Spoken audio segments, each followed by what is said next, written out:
Welcome back to the VO booth. I'm gonna get some more lives, hopefully.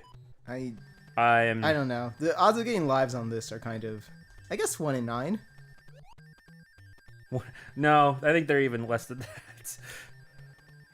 I've probably gotten it like once or twice. In my lifetime, I can get mushroom typically. It's any of the others that are way more, because mushroom's every other one. Oh, I never Yeah. noticed that. Okay, then the odds are not 1 in 9. It's something. Well, there you go. The vampire mushroom. They're so good. They're so cute. Until they bite your neck. Oh, it's still me. Do you want? I'm gonna leave the hammer brother guy for you. So we have kind of a decision here. We have this hammer. How do I? Where's my? There it is. We have this hammer, which can break this rock, but ultimately it just leads to a frog suit and a warp whistle, or we can save it for World 4 and get a Hammer Brother suit, of which I think there are only 3 in the entire game. No, save the Hammer Brothers suit. All right, cool.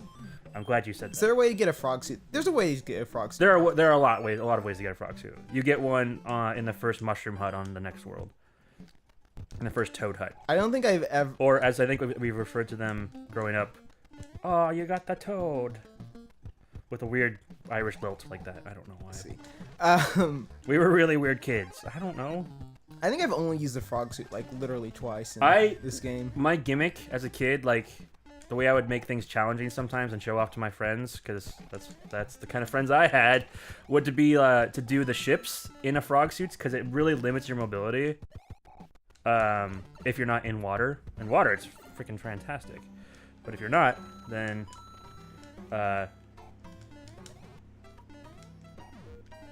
it's a lot harder. So that was like my claim to fame, is that I could do the ship levels in a frog suit. That was claim to fame. My claim to fame, as a preteen, or even probably younger than that. You know what my claim to fame was always being player 2. I was always Tails. It's funny because I had my closest friend growing up, or one of my closest friends. He, we lived right next to each other, so we would always play games. And he was Genesis kid too, but like, yeah, I was always player 2. Oh no. And it wasn't something I resented at all. As a matter of fact, it's kind of a. I actually like playing player 2. I try to be player 2 typically, mostly in this game, mostly because I like playing Luigi, because Luigi is better. But I always liked playing player 2. I don't know. I actually think one of my original screen names when internet became a thing was like player 2, but the 2 was spelt funky. I forget. I think it was TEU. I don't know why.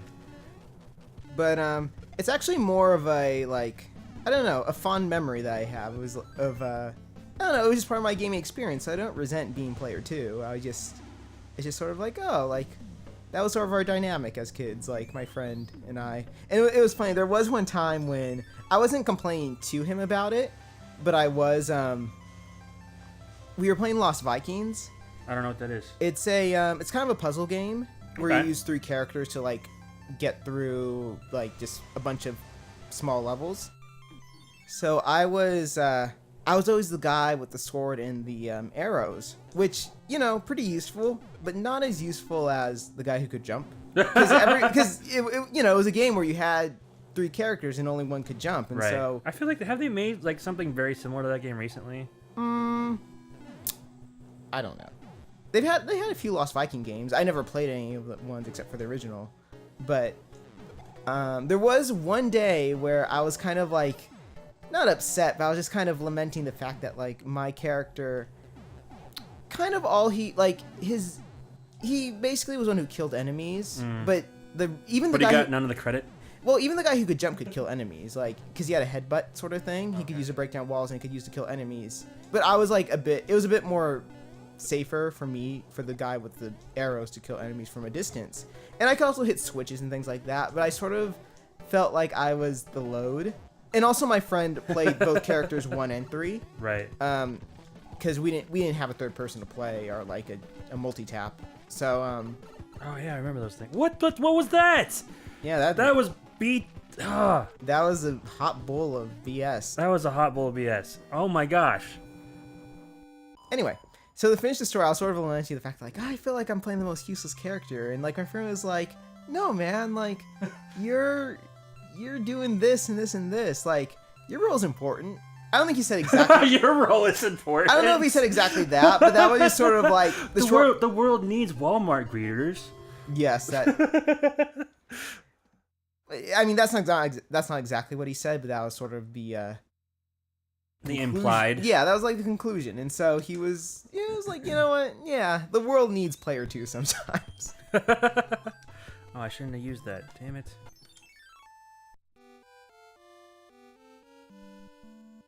It was just part of my early gaming experience, and you know, I haven't seen that friend in years. But it's not because of that, but it was just like, you know, it's like, and then I never talked to him again. But then it was like Ever.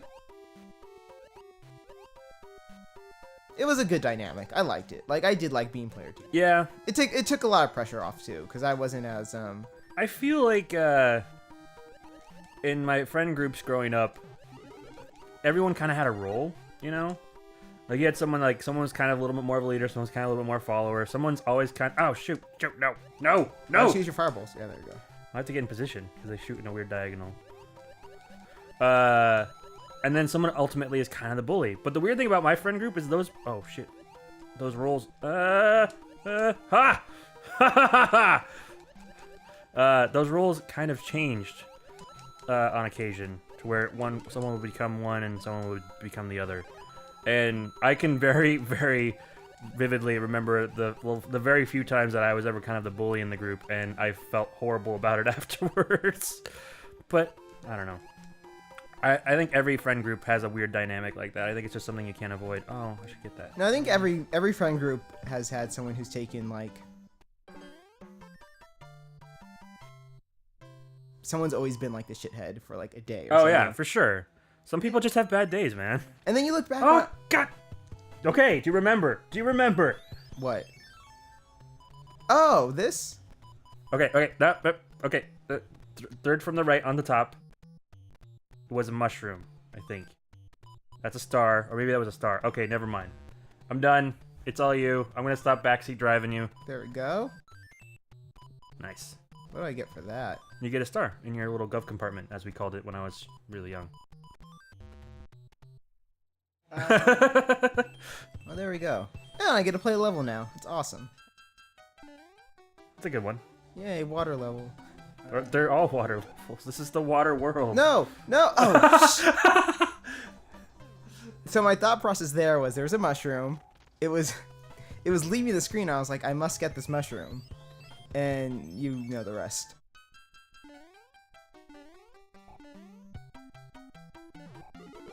Yeah, I'm not a big fan of water levels in anything. I am not a fan of the ice levels that every video game has. Oh, did I have we talked about this before? We might have talked about it in Sonic 3, but I love ice levels. Really? Yeah, because basically when I was a kid, it seemed like all the platformers, whenever there's like a platformer, either the back of the box or like the major promotional material, they would always show the ice level.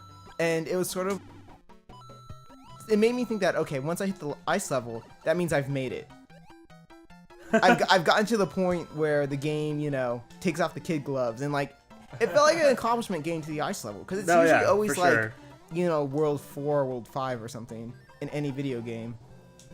And that was back in the day when I wasn't great at games, like you clearly are, but no, but that was back in the day when I wasn't good at video games at all. I mean, I liked them and I loved playing them, but it just seemed like whenever I would start a video game, it would just seem like a foregone conclusion that I would only get to a certain point, and there's no use trying to, you know, get any farther. Sure. And so once I finally like got decent enough to the point where it wasn't even like getting decent. Oh, hey, cool. It wasn't even about getting decent. Like, it was just about just having confidence to think that I can actually like pull off. Oh, for sure. And yeah, and so like once I started hitting ice levels in all these old games that I had, I was like, okay, like I made it. I made it. Yeah. Yeah, no, I agree. I was just thinking about, oh god, swim for your life, swim for your life. Wow, you had like kind of a Luigi turducken thing going on there. Yeah. Yeah, I always hate ice levels just because I am very much a kind of a precision platformer kind of guy, where it's like, you know, like I think Mega Man was the one that really prepared me for all that because Mega Man is a ridiculously precision platform game. Oh yeah, yeah. And Mega Man's actually not very slippery, if I remember correctly. Can't be, man. Ah! Wow, that was skill right there. Yeah. Did you see that? Yeah. Mad skill. Yeah. What was? I guess you just had an invincibility frame or something. I don't know. Well, I know that his hitbox is a little weird. It's like a weird. It's like when. But that is what happens if you get hit. Yeah. Yeah. It's like. Have you ever seen moments in Pac-Man where you go through the ghosts? I have never seen that happen. Okay. It has to do with like how their hitboxes are calculated. And occasionally. Okay. Wow. We're having a dry spell here, man. Yeah, but occasionally, like in Pac-Man, like your hitbox will be. I'm trying to remember because I did read an article about the mechanics of Pac-Man and like because it was super interesting, and I think like the game said like the game will kill you if you're occupying the same square as a ghost. But you can only occupy one square at a time, and so sometimes like. Your sprites will overlap, but your hitbox like will make the ghost in one square and you in the other square. Oh, weird. And so you can literally like pass through a ghost. Huh. That's interesting. Also, the ghosts all had different AIs. Well, that makes sense. Yeah. They're not all the same ghost, man. That is ghostish. That's why I thought it was cool that Clyde was sort of the maverick. Yeah, in, he's the maverick. In Wreck-It Ralph. Oh yeah. For sure. Because he's in Pac-Man, I think his see, I can never remember exactly what their AIs do. Right. But like in his is kind of like his AI like there's some logic to it, but it appears random. Right. So sometimes it just looks like he's like Clyde is just effing around. Like if you ever play Pac-Man, like watch the Orange Ghost and like you'll see that he kind of. Oh my gosh. Ah!